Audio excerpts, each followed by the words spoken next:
Now, the question might be asked, why do you have such overwhelming faith in what is, after all, a substance, a drug? I mean, don't psychedelics just cause you to see pretty pictures and patterns and tally up your gains and losses and then you come down and that's it?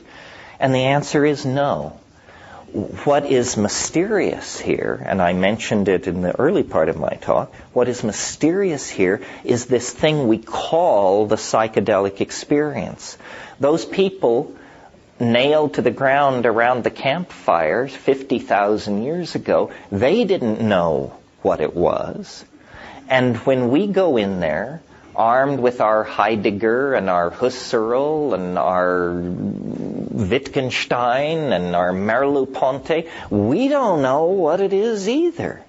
There has been no progress in 60,000 years in reducing the psychedelic experience to a known quantity. It is as terrifying, as awesome, as ecstatic, as irreducible to us as it was to them.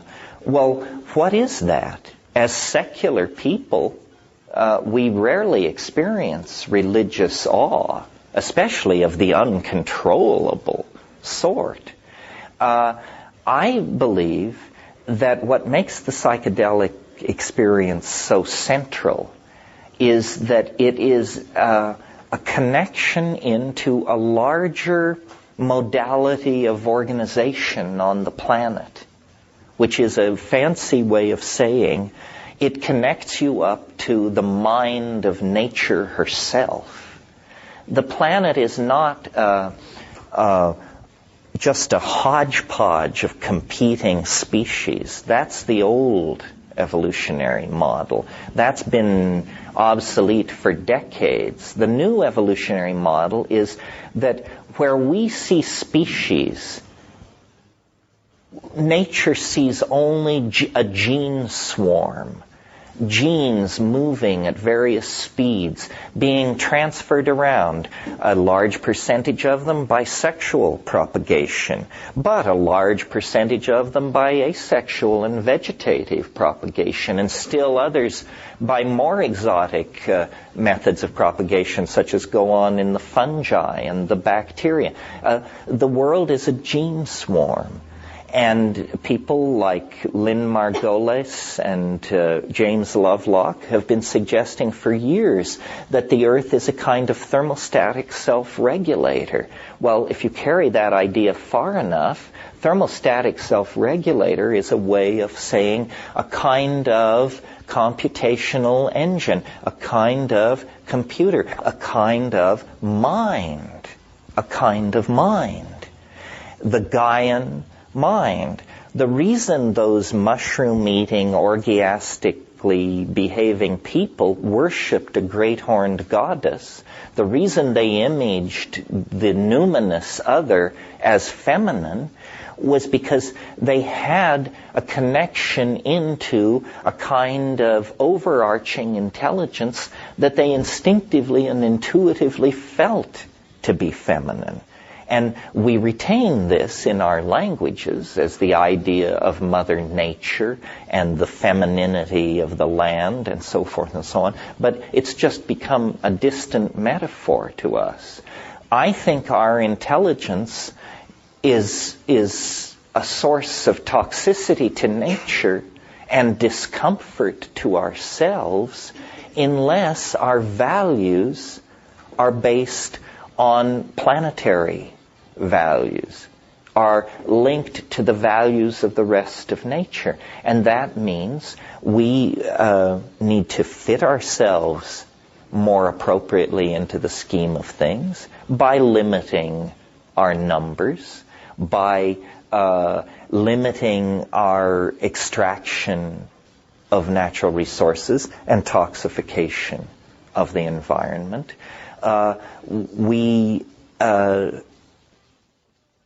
We need to realize that there is a hegemony of life on the planet, not necessarily a hegemony of intelligence. Intelligence is not a license to trample. The proper role of intelligence in a planetary ecology is that of gardener, caregiver, and maintainer of balance. Well, so where do we go, and what do psychedelics have to say about that? Well, I believe that psychedelics show us something which capitalist, consumer, fetish-oriented society doesn't want us to know. What psychedelics show us is the incredible richness of our minds. That you, little you, can produce more art in a 20-minute burst of hallucinatory intoxication than the Western mind has produced in the last 500 years. Our socially created space is incredibly impoverished. You know, we have Picasso's contribution and Pollock's contribution and everybody's contribution, but it altogether is as nothing compared to the richness that resides in each one of us, a half inch behind your eyebrows. We are told, oh well, if you want beauty, you have to own a Lexus. Or, if you want a sense of satisfaction, then you need a triple-car garage. On and on. This is absolutely not true. These are substitute addictions that will never satisfy for the genuine article. And the genuine article is a connection into the Gaian mind. Well, I don't believe or expect for a moment that ever again, naked, tattooed, and joyous, we will herd our cattle across the grasslands of Africa. I mean, there are 6 million of us. That chance has been blown. But what can we do to ameliorate our situation? Well, I have always been an optimist. I'm more optimistic right now than I have been for a long time, because sometimes when you're an optimist simply on principle. You believe it's going to turn out all right, but you don't see how it possibly could. I'm beginning to see how it possibly could turn out all right. And my notion is, first of all, I follow in my thinking about shamanism, and I follow the great historian of religion, Mircea Eliade, who got it almost all right, except that he never embraced psychedelics. He thought they were decadent. But that was just his French European education, and he came too early. But anyway, Eliade wrote a book called Shamanism, and then he subtitled it, The Archaic Techniques of Ecstasy. Now, he wrote the book in French.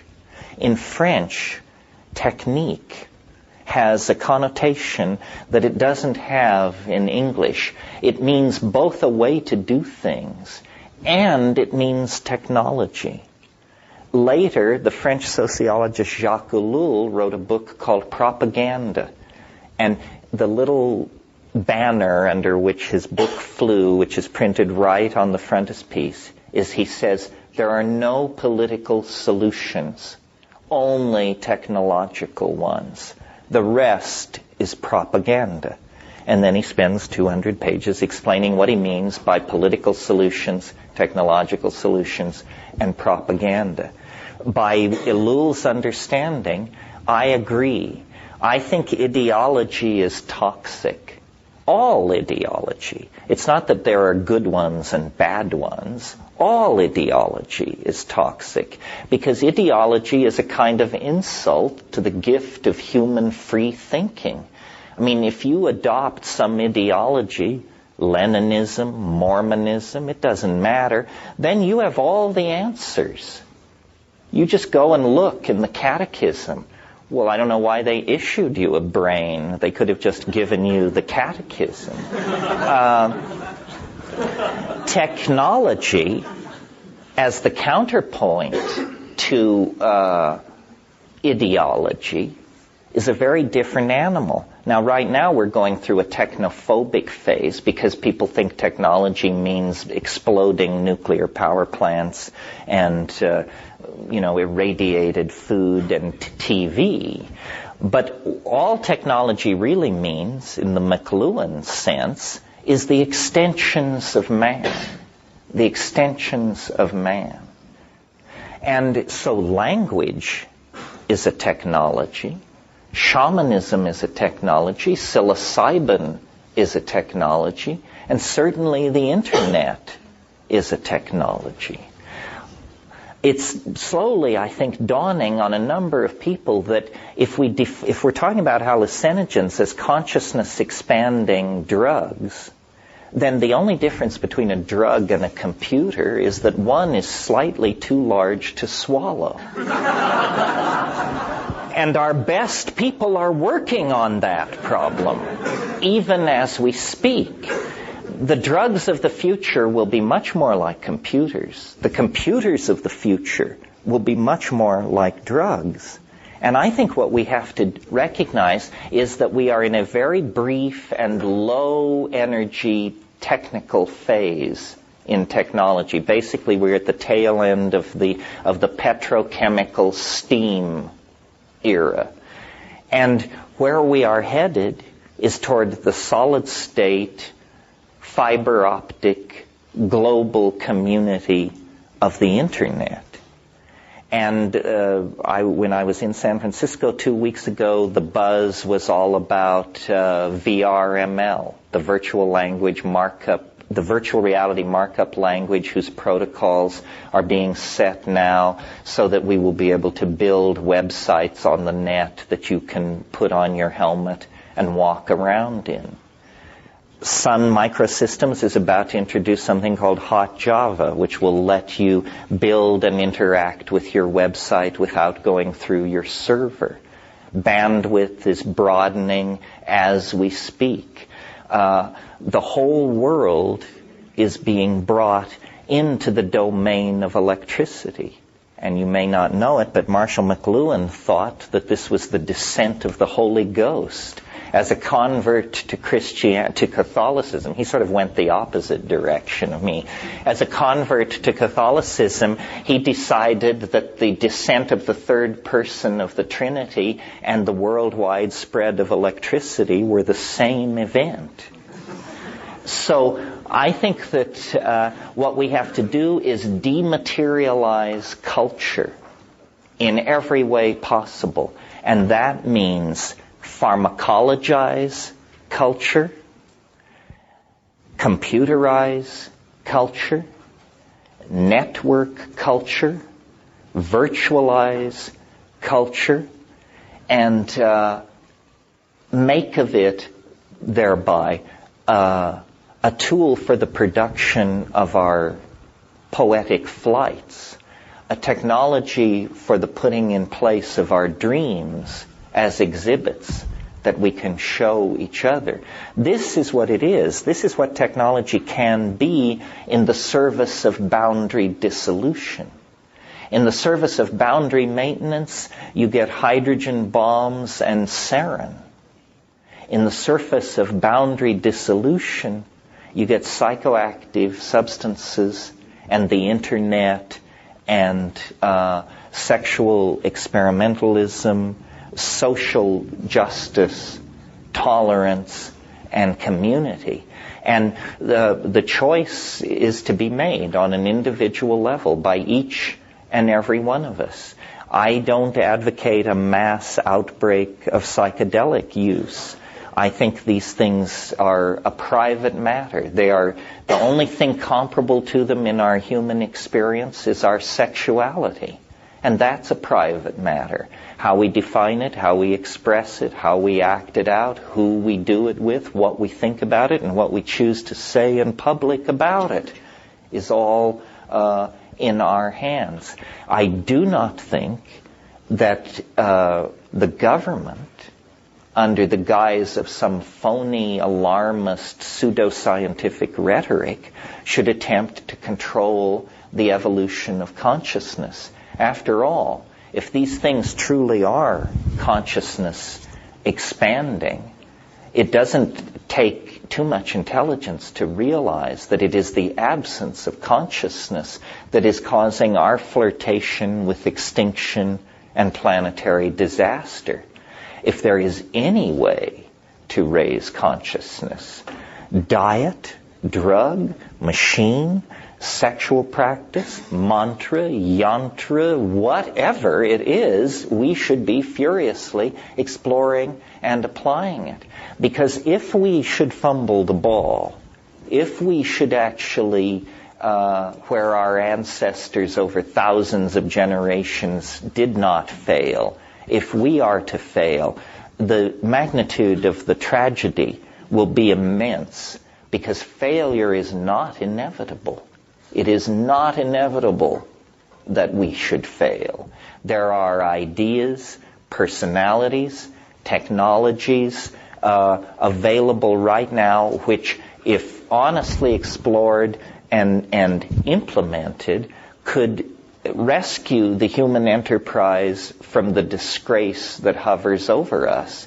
We don't want this to end in a toxified garbage pit ruled by Nazis, which is, the way we may well be headed. The Gaian mind has always been there. Nature originally, through the plants and shamanism, provided the tools for us to access this incredible natural database. Through the vicissitudes of history, previous generations lost the key in Western society. Since the 1960s, the key has been refound. It's a matter of great social controversy. It's a matter of great risk to those who take it, how they will be viewed by their peers. But there is no longer, ignorance is no longer an excuse. Anthropology in the last 100 years has laid at our doorstep the tools necessary for an archaic reconstruction of society and human values within that society. It's inconceivable that Western industrial capitalism could run on another 500 or 1,000 years. It will not continue as it has. It will deteriorate under the pressure of resource scarcity. And what few democratic values we have obtained, what little space for reasoned discourse has been created, will be the first to be swept away. So it's very, very important that people take back their minds and that people analyze our dilemma in the context of the entire human story, from the descent onto the grassland to our potential destiny as citizens of the galaxy and the universe. We are at a critical turning point. And as I say, the tools, the data that holds the potential for our salvation is now known. It is available. It is among us. But it is misrepresented. It is slandered. It is litigated against.